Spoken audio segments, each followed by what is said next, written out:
Bueno, continuando con el curso, esta vez lo hice de esta manera porque no me dio el tiempo, pero continuemos.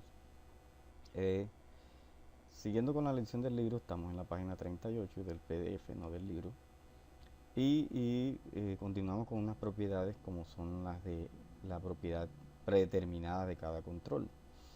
Aquí vemos, por ejemplo, que hay un ejemplo de una aplicación donde hay un evento que se llama nuevo y que tiene dos, 5 controles y que llama una propiedad que se llama setFocus. Entonces, si yo tengo un botón y un grupo de controles y yo lo que deseo o lo que quiero es que esos controles queden en blanco, vamos a hacer el ejemplo. Eh, Recuerde que estos controles uno puede manipular sus propiedades si no queda exactamente como lo deseamos. En su propiedad height, que es el alto, por ejemplo, para mí está muy alto. Así está muy delgado. Ahí es el tamaño adecuado como yo lo quiero.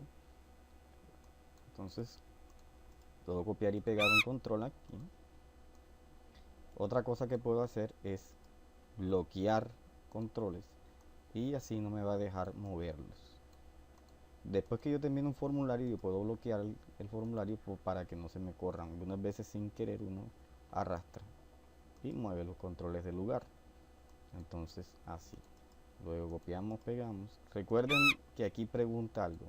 Ya existe un control llamado text2. Desea crear una matriz de controles. A muchos les pasa que cuando comienzan a copiar y pegar, se les crea una matriz y por eso no les funcionan las cosas bien. ¿Qué es una matriz? Por ejemplo, yo estoy creando el text2 aquí. Le voy a decir que voy a crear una matriz.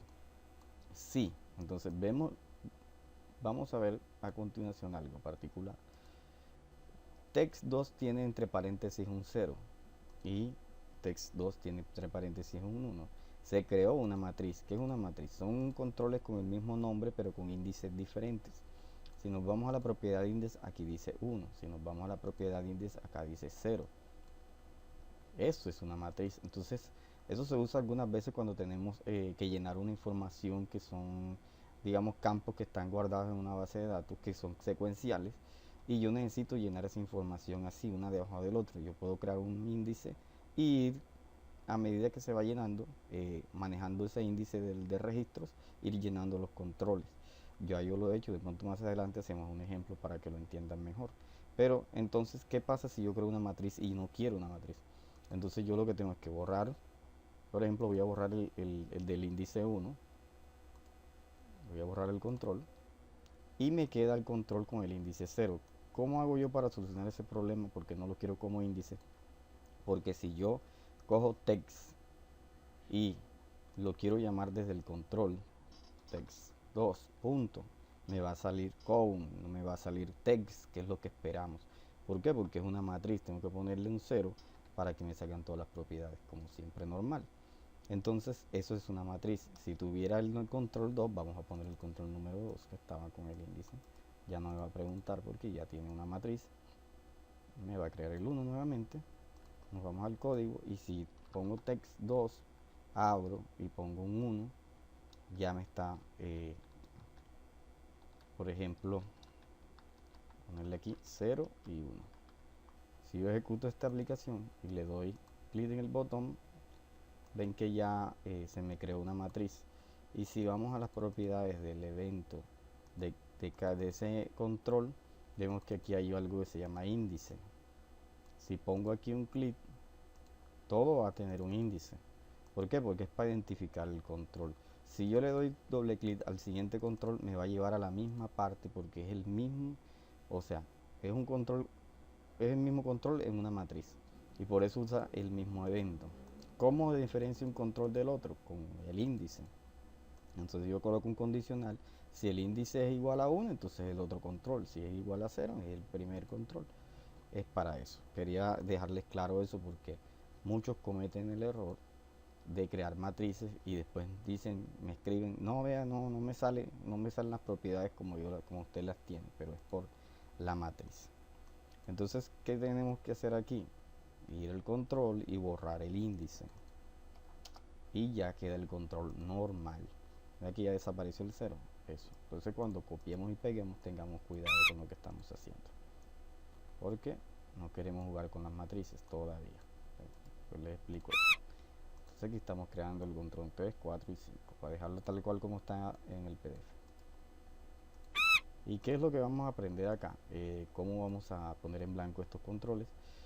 Hay dos maneras, suponiendo que usted sabe que se va a la propiedad de borramos el contenido, pero acá podemos inicializarlo desde acá, text 1.text igual a vacío, o podemos quitar el text y dejarlo así, porque recuerde que ya yo había mencionado, cada control tiene una propiedad predeterminada que, que él ya identifica que esa propiedad es la que va a tomar. En este caso es text. En el caso de los labels, si no especifico, él va a asumir que es el caption, porque esa es su propiedad principal. Si en el libro del PDF que estamos mirando acá, podemos ver las propiedades. Aquí está el ejemplo que no tiene la propiedad text. ¿Por qué? Porque él asume que su propiedad principal es text. Entonces yo puedo dejarlo así o puedo dejarlo como está el primero. Ahorramos código. Entonces 3, 4 y 5. Ahora, hay una propiedad que se llama set focus, que de pronto algunos lo conocen, pero vamos a asumir que no saben. Set focus lo que hace es que ubica el foco del control, o sea, la selección, en el control que yo diga. Aquí, este es el foco. Este es el foco del control, o sea, dónde se va a ubicar el cursor, ese es el foco. Entonces, yo le estoy diciendo que me ponga en blanco todos los controles y que se me ubique en el primer control. Si yo le digo no, yo quiero que se ubique en el control número 3, pongo el set focus y se me ubica en el control número 3. Para eso es el set focus. Ahora hay otra propiedad, otra función que quiero que aprendan, que yo utilizo otra, vamos a ponerle acá cerrar, por ejemplo, y podemos usar END, que significa finalizar. ¿Qué hace esa propiedad? Finaliza la aplicación.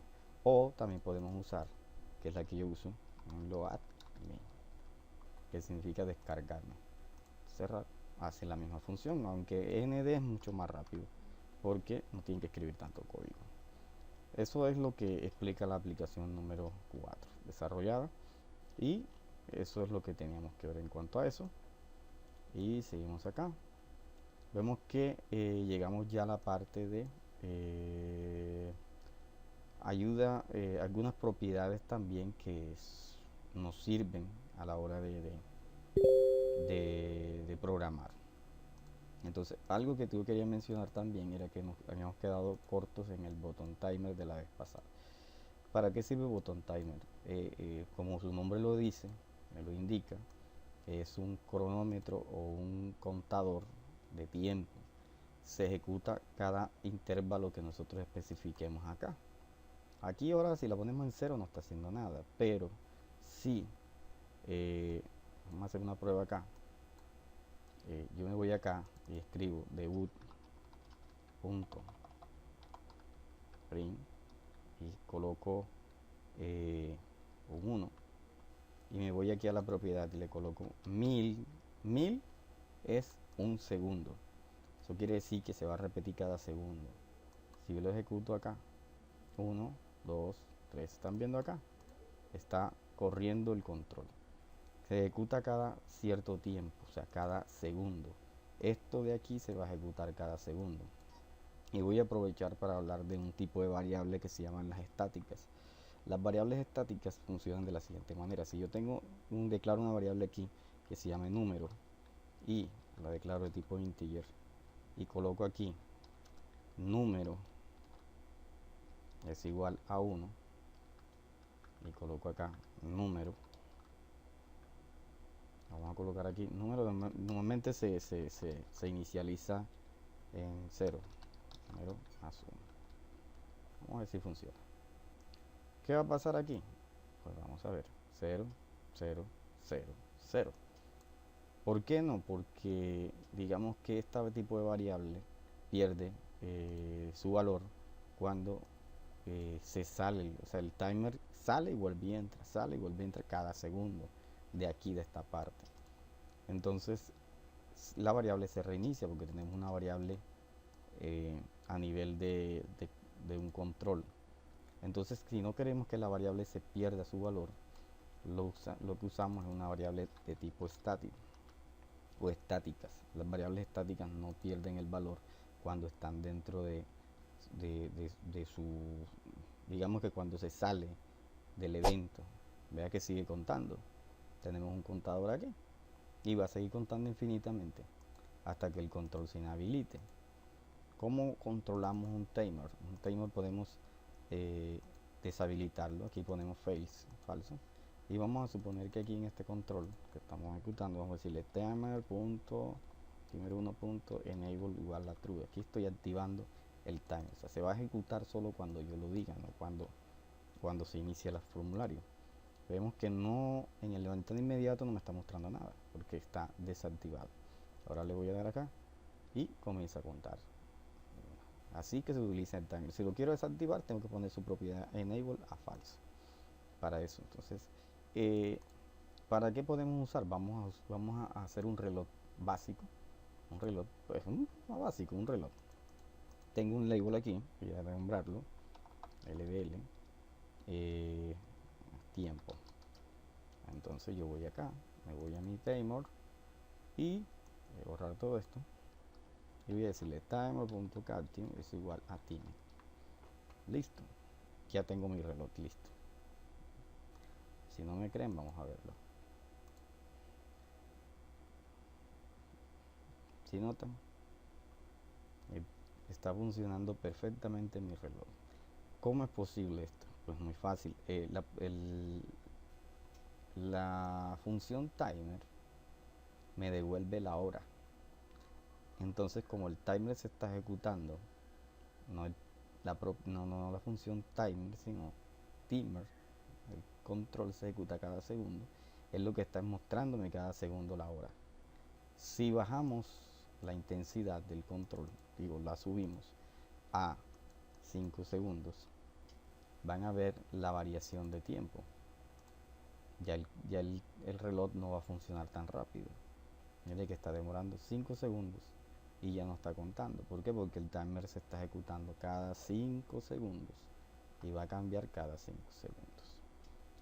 De la misma manera, podemos usarlo normalmente en aplicaciones se muestra la hora y la fecha. También se puede colocar aquí el date, que es la que me devuelve la fecha actual. Otra vez acá. Podemos bajarle la velocidad también. Vamos a ponerla a menos de un segundo. Y tenemos nuestra hora con nuestra fecha y hora completa. Entonces, si notan, es muy fácil programar esto en Visual. Es muy sencillo. Creo que todos los lenguajes más sencillos Visual en el sentido de programar aplicaciones de escritorio. Entonces, eso es lo que quería enseñarles el timer. Se pueden usar timer para infinitas cosas. Yo creo que, bueno, vamos a suponer que no saben, pero podemos mover un objeto cambiando su propiedad left o top de un lugar a otro usando el control timer. Porque como se ejecuta cada cierto tiempo, yo hice una animación de un carro que se iba moviendo usando el timer, moviendo su propiedad left. Eso. Entonces, eso era lo que quería nombrar en cuanto al timer y lo que estamos viendo. Otra propiedad que quería nombrar, que me gusta también. Por ejemplo, aquí tengo esta, vamos a decirle que se llama iniciar. Hay una propiedad que se llama tooltips_text. ¿Qué es tooltips_text? Se utiliza para mostrar información sobre algo. Por ejemplo, se pone este botón, se inicia el tiempo. Entonces, si yo inicio mi aplicación y me paro encima del botón, me va a mostrar el texto. Por eso se llaman tooltips. Es un mensaje que sale, que se muestra cuando yo retiro mi cursor del botón ya. Y yo puedo usarlo en todos los controles, casi todos. Sobre todo los botones de cuadros de texto también. Si usted puede revisar la propiedad, aquí la tiene. En ese control. Entonces, esa es una propiedad. Tooltip se utiliza para mostrar información.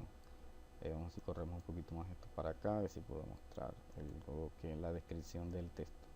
Y se devuelve o establece texto mostrado cuando el mouse se sitúa en el control. Ahora, también otra cosa que está en el mismo módulo de la sección 1 es que podemos cambiar el tamaño del texto. Creo que había mencionado esto, la negrita, el tachado, podemos poner tachado, subrayado.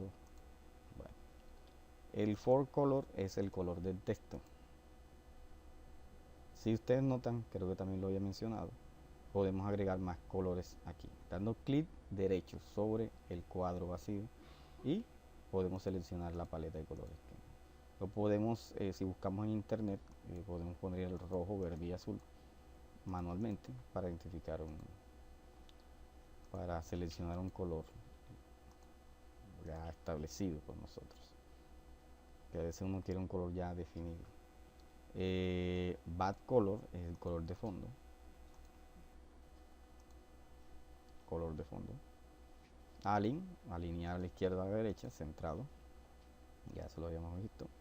Visible, ponemos falso. ¿Qué pasa si le pongo falso? No aparece el control. Para mostrar, para ocultar y mostrar el control. ¿Cuál es la diferencia entre visible y enable? Vamos a ver. Está inhabilitado el control. Enable inhabilita el control. Visible desaparece el control.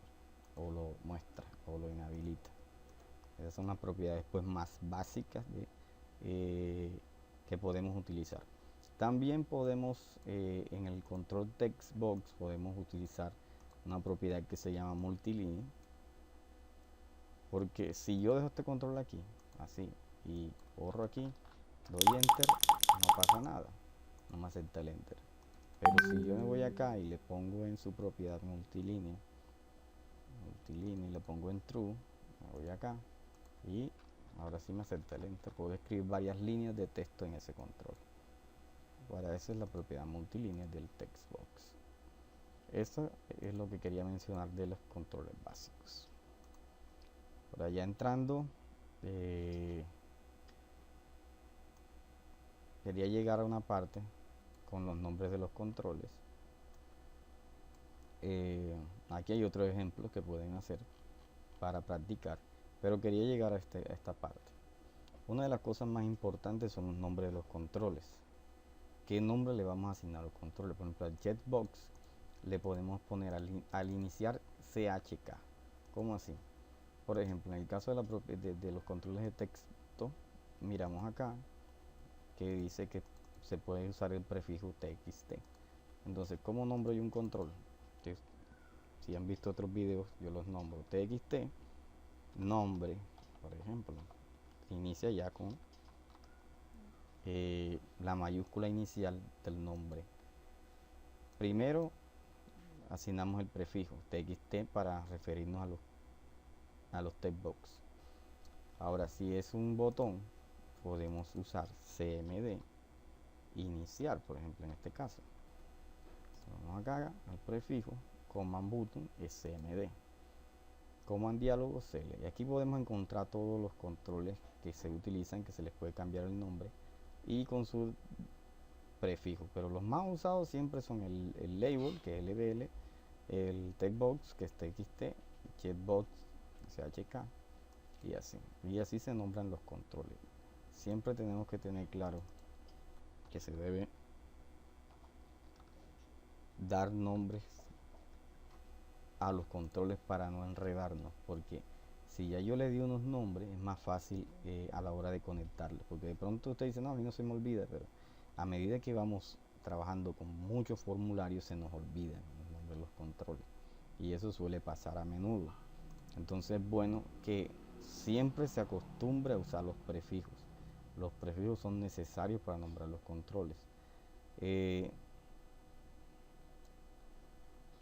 Otra cosa es tener en cuenta también los errores que mencionan acá. Algunas veces hay ciertos errores con los que tenemos que, digamos que relacionarnos. Por ejemplo, si yo borro aquí una letra y ejecuto, ¿eh? Me salió error. Qué raro. Debería haberme salido un error.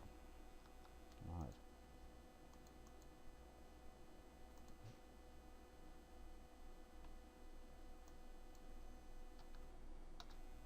Bueno, parece que hay un error.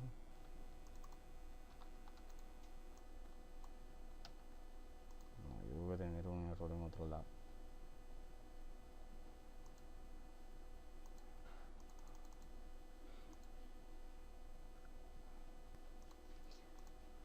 Por ejemplo, este error que acabo de cometer aquí, que tuve que parar para poder, resulta que cuando cambié el nombre del control, perdió eh, todo lo que tenía acá. Entonces, por eso hay que cambiar. Cuando uno crea un formulario, lo primero que hay que hacer es cambiar los nombres. Porque si los cambias después y ya tienes código puesto, no te va a funcionar porque ya él creó el evento. Mire que yo ahorita lo tenía como comando 1, resulta que no. Ya como le cambié el nombre, él va a buscar ese clip, pero con el nombre del control que ya le había dado. Entonces, volviendo al tema, si aquí tengo un valor que no existe y lo ejecuto, se me va a repartir. Se requiere un objeto, pero ¿cuál es el objeto que se requiere? La propiedad que está mal escrita. Entonces, si ya yo sé que se requiere un objeto, ya yo sé que tengo que buscar error en las propiedades. Si hay un control que no existe, por ejemplo, aquí se requiere un objeto. En este caso se requiere un objeto porque aquí se llama nombre, txt nombre, nombre, y acá es txt apellido.